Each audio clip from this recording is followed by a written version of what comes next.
Good evening, everyone. Let me thank you for being here. I know you guys are normally here anyway, so just thought I'd take advantage of this opportunity. For those of you who called me and texted me throughout this process, I apologize I didn't respond. I think you probably know why. But I obviously wanted to share my apologies for not responding. First and foremost, I have a number of people I want to thank for working with us on this case. Our compliance team did an outstanding job in putting together our reinstatement request and getting it submitted. So really proud of the work that they did. I want to thank the Big Ten Conference for their guidance as we went through this process. We're very fortunate to have at this point in time two commissioners who gave us good guidance and the staff there. I want to thank Tim Nevius, who was the attorney for Chase and his family, and his input and his support as we went through this process. University Communications, Chris Davey, Ben Johnson, who helped us throughout this, and first and foremost, but ultimately I wanted to thank Chase and his family. Chase took the high road, was highly cooperative throughout this process, provided us an opportunity to request a reinstatement and ultimately get the reinstatement that you guys are aware of. We did receive information, went through a process of interviewing a number of people to try and ascertain the facts, which is what we typically do. We suspended Chase as soon as we realized we had a potential challenge. But our compliance team did a great job of interviewing a number of different people to try and ascertain the facts, and I was really appreciative of Chase and his family and how they worked with us to get to that. We submitted our reinstatement request on Tuesday morning. We were fortunate to get that done in that time frame and get it to a point where the NCAA staff was able to expeditiously give us a response that you are aware of. So earlier today we got that response and ultimately shared it with you. I want to make sure we all understood the process, and that's why I'm here today. I'm not going to talk about details of the case. That's not going to happen here today. I'm here to just help you understand the process. Once we realize a potential violation occurred, and let me let you know that the violation relates to 12.1.2.1.6. You guys can go look that up. It's about preferential treatment. It's a piece of legislation that's been in our books since the 90s. Very important piece of legislation relative to recruiting and inducements, and so that's the case that we're talking about. But staff, the NCAA staff will process violations and waivers around the eligibility of a student athlete. So we submitted our reinstatement request to staff, and they have the ability to make a decision. Once staff renders a decision, we have an opportunity to appeal that decision. In this particular case, we chose to not appeal. Everyone is in agreement with that, including the young family. So we decided not to do that. Was there an opportunity to possibly get an appeal done by this weekend? Possibly. There's a 5-person committee made up of Division I administrators who would have heard that appeal had we chose to do that. Penalty structure ranges from 4 games down to 0. Obviously, in this particular case, staff felt that mitigating facts took it to a point where only a 2-game suspension was necessary. So that is the process. Pretty straightforward. I have Justin Cumey here from our compliance team who might want to maybe add a couple more facts. I want to be clear that the accusations did not come from anyone from Maryland, did not come from anyone from Penn State or any other school in the Big Ten Conference, despite all the things that my teammates are telling me that is out there in that social media sphere that I am totally unfamiliar with. But I want to be clear that it was not someone from Maryland or Penn State from what I'm hearing. The other thing I want to be clear about is one of our own, Kurt Herbstreak, was trying to lay out the scenarios. So I want to make it clear that from what I understand, from what I heard, he was trying to lay out the scenarios, and we're really appreciative for the fact that he was trying to lay that out. I think a lot of that was misunderstood, what he was trying to represent and share. I know there's a lot of rumors out there.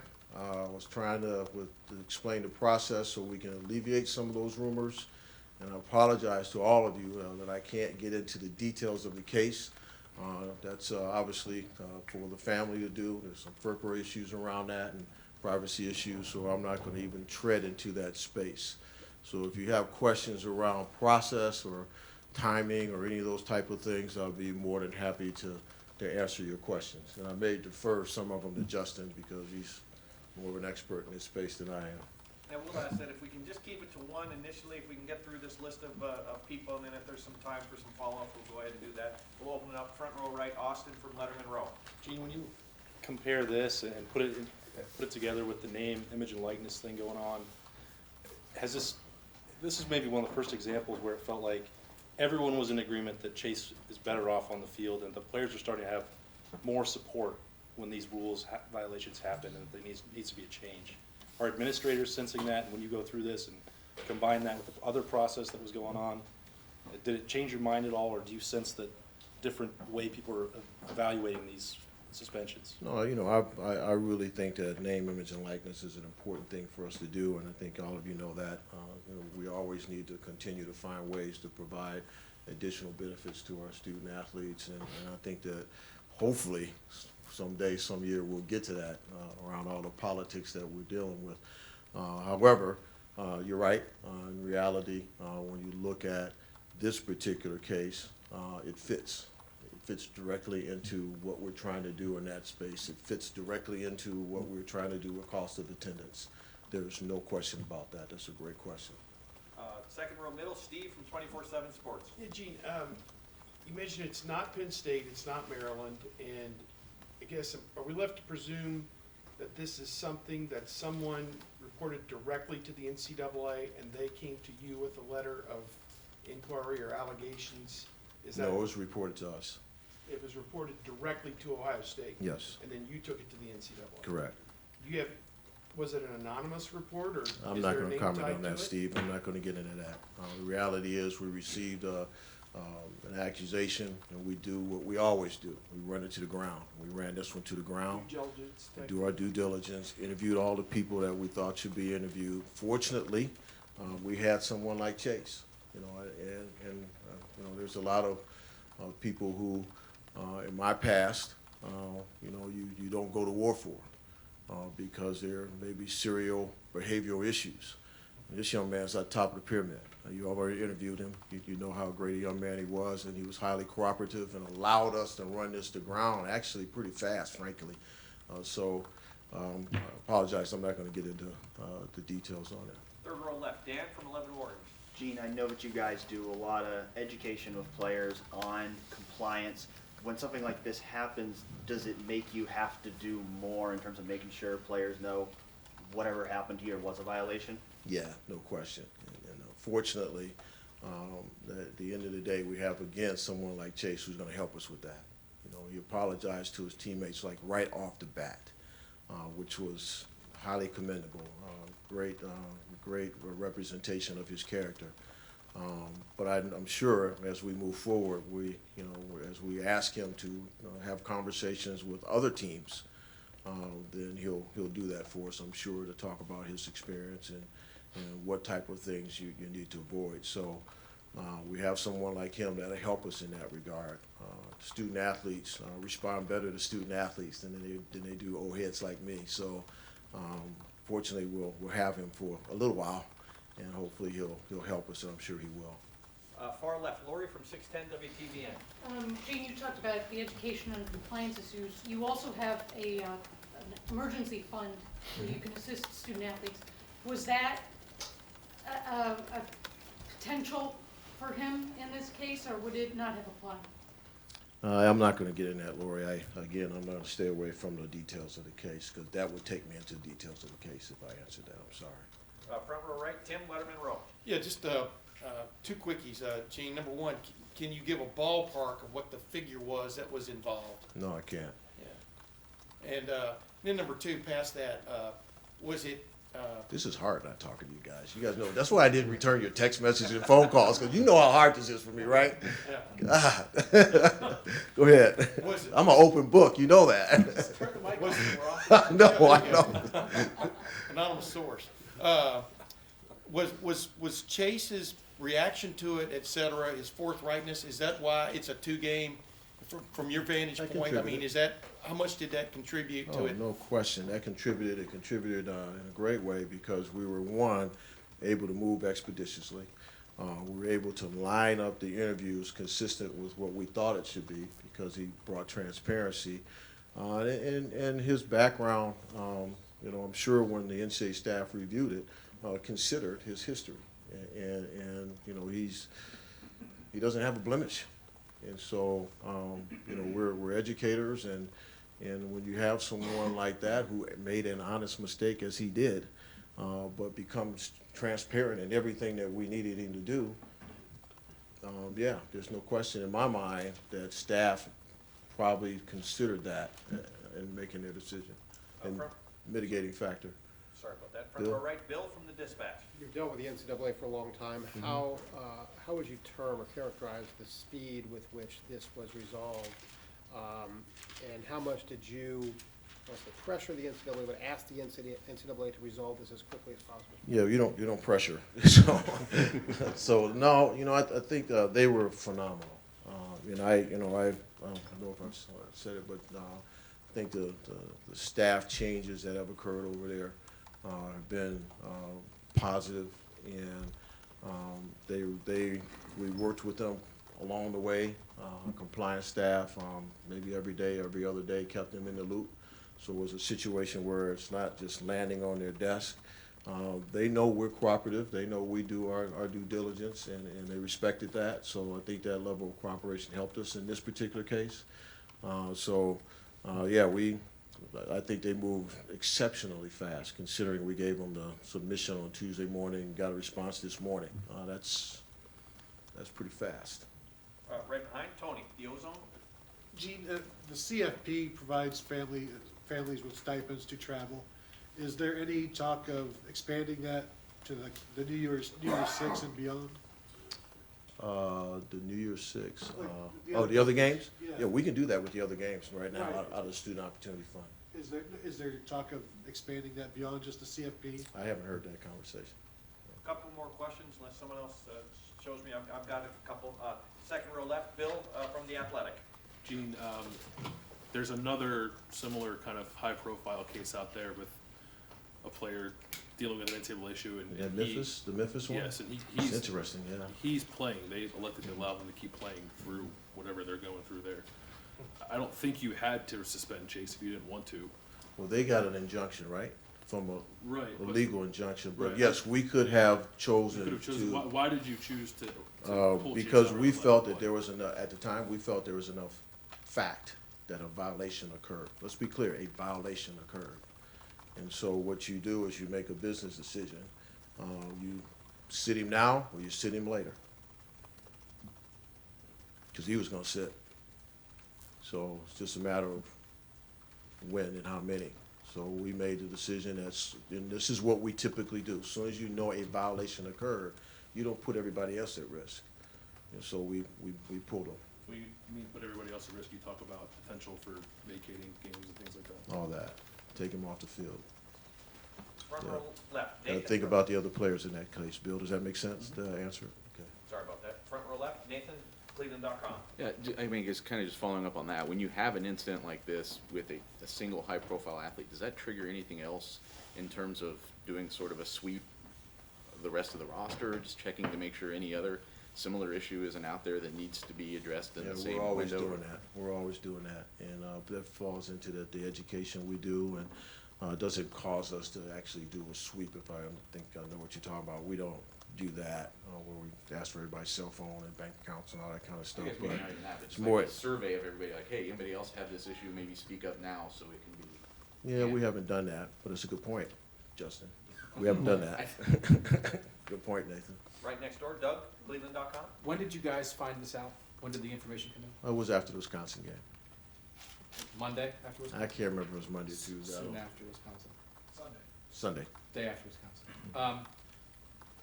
Did only Ohio State investigate and you presented your findings to the NCAA, or did the Yes. NCAA do any investigation of its own? No, only us. Yeah, which is consistent. This is an eligibility issue, not a major infractions issue. It's an eligibility issue. And if it is, was there ever a chance that vacating anything from this season was ever on the table? Never. This is a single individual eligibility issue. Had we played him, we may have been in a different spot. If you But play we him didn't. after the information comes in, Exactly. now it's an issue. It's not really whenever something happened, it's when you became aware of it. That's right. It could be both, though. It could be both. Okay. That's right. It could be both. Why not just put it in a drawer and hope nobody ever finds out? Who are you talking to, Doug? Where'd that come from? What was that? Is that like a moment of weakness? No, I'm curious what your answer is. We never cover anything up. We're Because- never gonna do that. Would that ever happen? I mean, doesn't that happen? In my 34 years of doing this business, I've never even thought about doing that. You know, you own certain things in life as an individual. My integrity is all I got, and nobody's gonna take that from me. And so I may make mistakes, I may say things wrong, I may do things wrong, but it's coming from the right place. So no, that's not even a thought of mine. And if someone asks me to do that, I'm history. I'm history. It's that simple. We're gonna do it the right way, regardless of the circumstances. If the outcome whatever the outcome is, it is what it is. I'm not gonna jeopardize my integrity and the integrity of my institution and what we're trying to teach these young men and young women. You make a mistake, and Chase is a perfect example of that. My God, he's a kid who admitted that I made a mistake, and he went public with it. And apologized to his teammates, apologized to all of Buckeye Nation. And he didn't have to do that. He could have not cooperated, to your point. Great question. He could have not cooperated, try to cover it up and say, I'm going pro.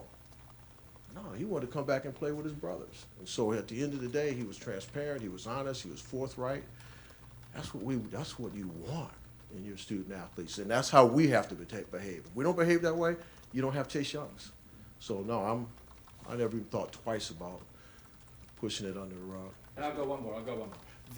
We're gonna charge you in a minute. I know. How many is that? Is that 4 or 3? I'll pay the fee. Is this the NCAA and this system functioning at a high level that it got reported, you guys did your Yes. due diligence, you went to the, they ruled early and quickly? Or is this the NCAA not functioning because this seems like a minor thing and a kid missed 2 games? This was relative to process and function, to your question.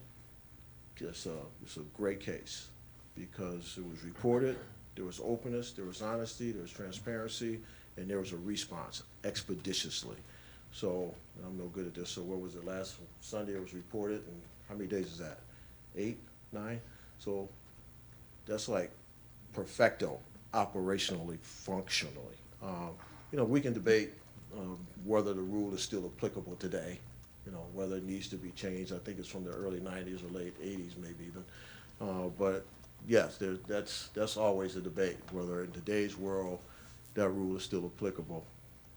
We got a bunch of those on the book, but so anyway, I don't know if that answers your questions, Doug, but. Far left, Mitch from the Associated Press. Gee, can you just clarify, you found out about it on Sunday after the Wisconsin game.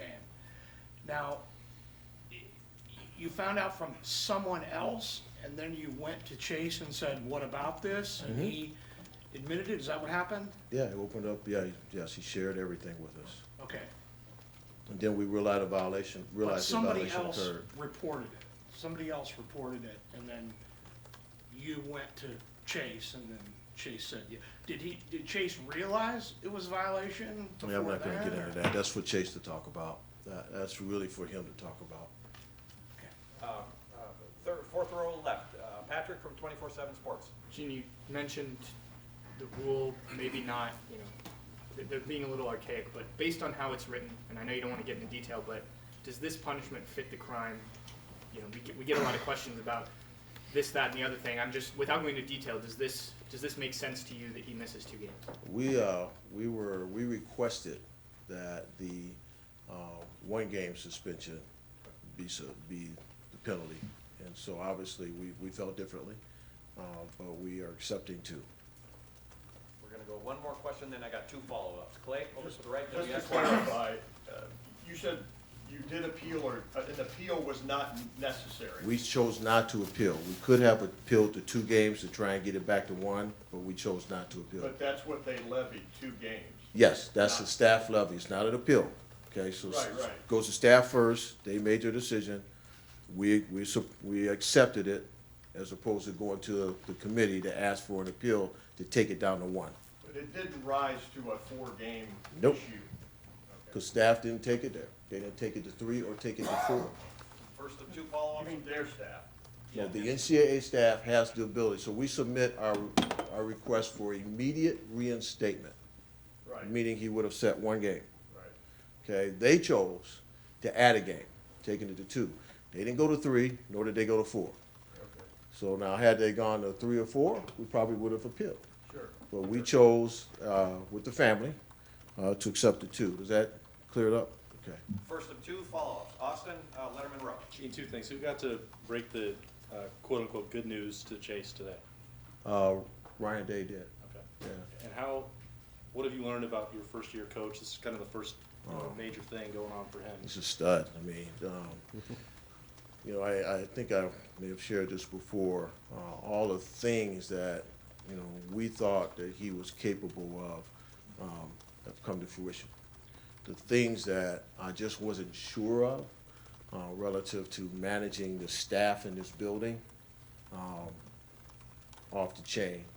But in his response to really his first big issue like this, phenomenal. Kept his focus, never lost his cool, curious, lots of questions, which was great because it was refreshing, quite frankly, because he didn't know, right? And so it was really cool, challenging, you know, trying to understand certain things. I thought he was perfect, but he never lost the focus, and the focus was on the other guys. You know, got to do what we got to do to help Chase, but I got these other kids. So I think I can't think of one point where he wasn't on point. It was phenomenal. And obviously you have the support of Larry Johnson, who, you know, has been through a few bullet holes like me, so got some war rooms. And final question, front row right, Bill from the Dispatch. When you first talked to Chase about the violation, how would you characterize his response? How scared was he? And also, how do you think this could affect the team getting him back? What sense do you get about that? Wasn't the first one to talk to Chase. Our compliance office did, and he paused, obviously, connected with his family. Then they called back, and then we got him on board. So I can't really answer that first question. I apologize. I did talk to him later in the process, and he was phenomenal. Just before he issued his apology, he told me what he was going to do. We sat and chatted for a while. He was phenomenal. I asked him, I said, you think we're really gonna fight this? Do you want to come back? 'Cause, you know, let's not go to war if you're gonna check out. And he's like, I want to come back. I want to play with my teammates. And that right there just gave me more energy. So he was phenomenal. Just great. In terms of how you think this might affect the team? I don't know. I haven't been out there, so I've been running around all day. My assumption is they're so happy for him. You guys interviewed some of them when this first came out, and all that I saw they talk about was how supportive they were of him. These type of things can fraction the group dynamics and the chemistry of a team, and that certainly has not happened here because of him. And I think you all know that you just don't become a captain here because of your talent. You become a captain because of your character.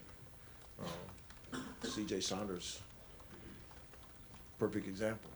So to me, this team has embraced Chase as a person, and I think because of that, it's held tight, and I think it's going to hold tight. So I don't know if that answers your question, but I think Chase is a large part of that. He's just a great human being. We do have So- one late question, front row Bill, Joey from the Dispatch. Gene, before the suspension happened, Chase was talked about in the Heisman Trophy discussion. The award has integrity as part of the parameters of it, Right. but you were, I guess, pleased with Chase's candidness throughout this process. Would Right. you like voters to still consider him for that award? I Just what are sure your, would. what I are your think he- thoughts on that? I think he deserves to be in New York. And, you know, I was fortunate. I was a roommate of defensive end who ended up in New York, a guy by the name of Ross Brown. He ended up in New York. And Chase reminds me of him. In the collegiate space, he was so disruptive. And Chase is that type of player. He is so disruptive. And one of the things we did talk to him about was stay in shape, because if you come back, you got to come back like you were. I remember that conversation with Ryan. It's like, okay, you got to work out, man. So anyway, I think he deserves to be there. When you're talking about the best player in all of college football, I think that's, frankly, my own opinion. With the Heisman, we're going to lean to the quarterback. We're going to lean to the running back. We're going to lean to that. But there's a lot of defensive players that I think should be considered, and he's certainly one of them. And so hopefully he can get back in the conversation. Thank you guys so much. Apologize I couldn't answer the details. Point of clarification, Yeah. the information came into Ohio State. Was that football program, the athletic department, university? Athletic department. Oh, Athletic. wait, I'm sorry. University. I'll just say university. University. Another point of clarification, when y'all send it to the NCAA, do like 2 or 3 guys look at it, one person? Who finally makes that call? Tim, I don't know how many people they have on that NCAA staff that looks at that. I really don't Instead of know. 1, 2, you know what I mean? Yeah, I don't know. I really don't know I know they have a group of people. I just don't know how many. So thank you, guys.